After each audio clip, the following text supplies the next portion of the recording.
Hey everyone, hi Zeus in the background. um, I wanted to record something today to talk about something that's been on my mind a little bit, and that is this idea of emotions, and emotions being these mythical things that we can perfectly control in every way, and we have total control over reactions and stuff like that. So the reason I wanted to say this was because in my experience with depression and with anxiety and with clients who have depression, anxiety, or worse, eating disorders, things like that. Um, when someone has an injury, it's pretty easy to see it. And people will make accommodations. Oh, you have a crutch. Let me get the door for you. Oh, you have a wheelchair. Do you need any help? For the most part, um, we we help out. When it comes with emotions, it's almost as if the people who are experiencing these difficult emotions have to prove that they are real and that they deserve attention. People with depression oftentimes feel so isolated because they feel like people don't understand, or when they try and open up, people get frustrated, kind of push them aside and say, oh, you always feel like this, why don't you just get over it? Same with anxiety. Oh, why don't you just conquer your fear? Why don't you just try this or try that? And that's really not helpful. I understand we live in a quick fix society where we want to go, boop, okay, you're better, now carry on. But when it comes to emotions, I think people crave connection, crave intimacy, crave understanding. And that is why we cannot fix emotional issues with a quick, oh, do X, Y, and Z, and you're done. And you won't have to worry about this anymore. We cannot operate like that, and that is not how our brain works. Let me give you an example. If you are walking through the woods, la la la la la, and you see a bear, okay?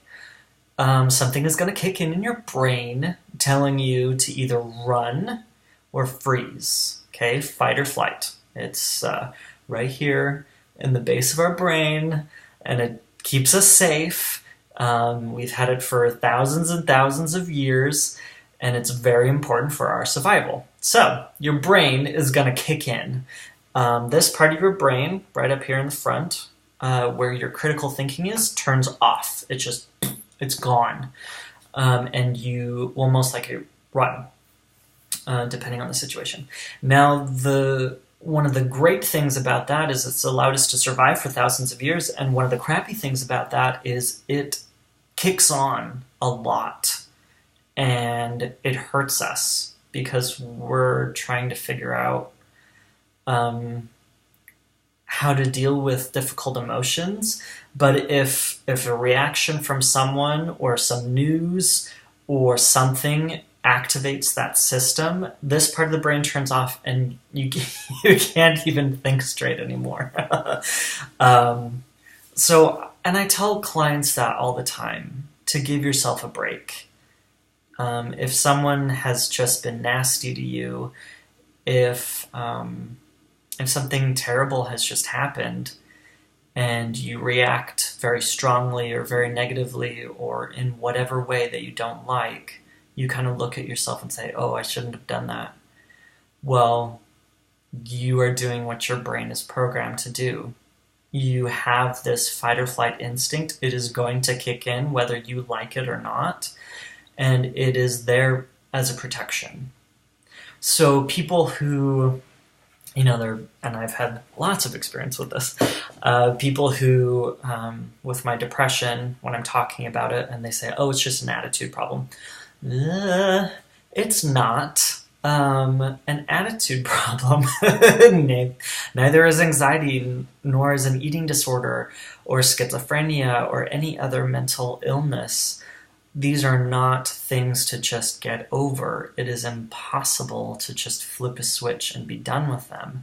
We have mental pathways that have kept us going in this specific way for so long that you cannot just switch them off. It's unrealistic, and it cheapens other people's experiences. I tell my clients all the time, your emotions are as hard as they feel. Your experiences are as hard as they feel. And even just saying that phrase, I get clients who get very emotional, either with happiness or tears or whatever, because they are finally being validated. So if someone reacts negatively, has a strong emotional reaction to something you say or do, and you think, oh, it's not my fault, they choose their emotions, they choose how to react. No. Okay? That is not how this works. That is you being unable and not wanting to take responsibility for your actions. We all have times where we hurt people, and that's okay. Well, I mean, it's not okay, but it's okay that if we can recognize it and move on. What's not okay is if we shirk responsibility and pretend like somebody's emotions are not a big deal.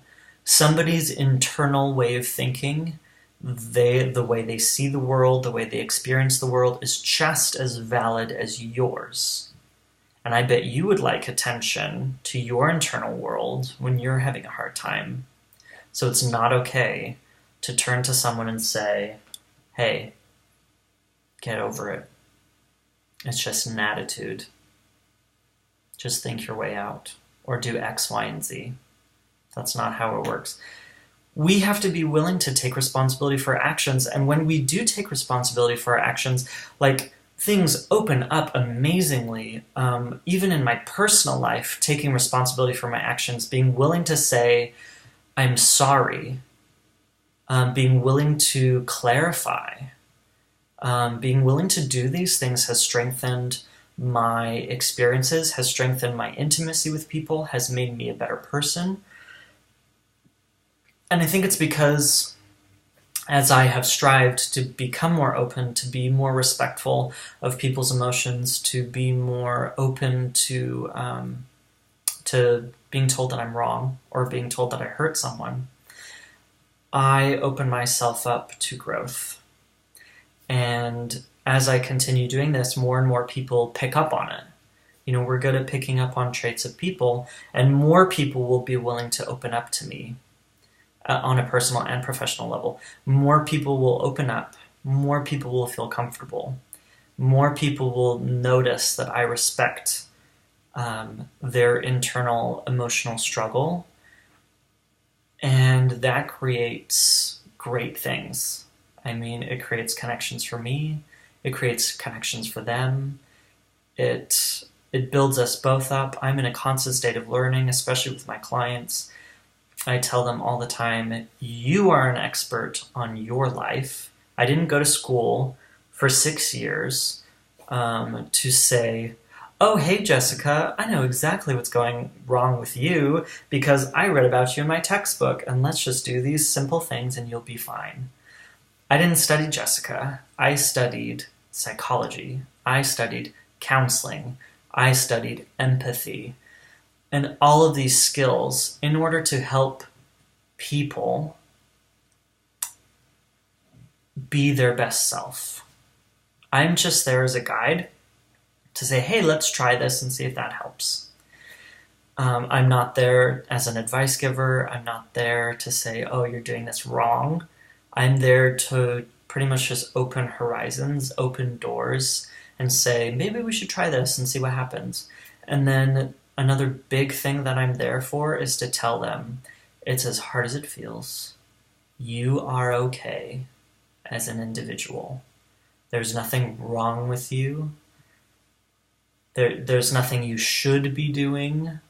There's nothing that you must be doing. You don't deserve abuse. You are enough. You are not broken. People pick up on those messages after a really long time, and people start believing them. So it's up to me to respect their internal worldview, to hold their emotions with mine, and say, you are okay. You are a worthwhile individual. I value you as a person. And one of the biggest ways you can show someone you value them as a person is by respecting their internal worldview, by accepting what they say. Like, hey, I feel sad. So I don't get to decide, oh, no, you don't feel sad. That's not my decision. It's my decision whether or not I can respect that, though. And people have a hard time grasping that. Especially for me, I have a hard time, well, from a different perspective, I have a hard time expressing my emotions without fear of people snapping back. So, hey, I felt frustrated when you did this. For the most part, people want to protect their own sense of self, and so they will tend to lash out. Or even when I'm feeling depressed or feeling anxious, rather than taking it in, asking me more questions, people will oftentimes give me advice. I hate getting advice. I'm sure other people do. For me, it makes me feel like I'm stupid, like you think I'm dumb and that I haven't thought about this before. For anyone who has a mental illness like anxiety or depression or anything close to it, you know how much you look on the inside and how you are constantly overanalyzing every little thing, thinking of every possible way to get out of this. So yeah, I've thought about your advice before, so thank you. But that did nothing for me. What I would much prefer is people to say, so I'm hearing that you're feeling upset, or I'm hearing that you're feeling sad. I respect your feelings. Let's talk about your feelings. Let's talk about your internal experiences. As if my heart being hurt was just as real, because it is just as real, as that guy's broken leg who's trying to get into the building on crutches. My depression is just as real as that woman in the wheelchair who needs help getting on the bus. My anxiety is just as real as someone lying in a hospital bed needing medical attention. Okay? For different people, it's different severities, and for me, I am very good at my day-to-day functioning, and so I think some people assume, hey, he doesn't need help. He's got his stuff together. And that's true for the most part, but there are some days where I would really like my internal experiences to be validated, and I'm sure you do too. So the next time somebody opens up to you and tells you they're frustrated or they're hurt or they're angry or they're happy or anything, don't shrug it off. Don't give advice. Don't pretend it's not a big deal. It is a big deal.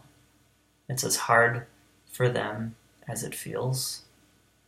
And when you're feeling overwhelmed, those feelings deserve to be validated just as much as anybody else's.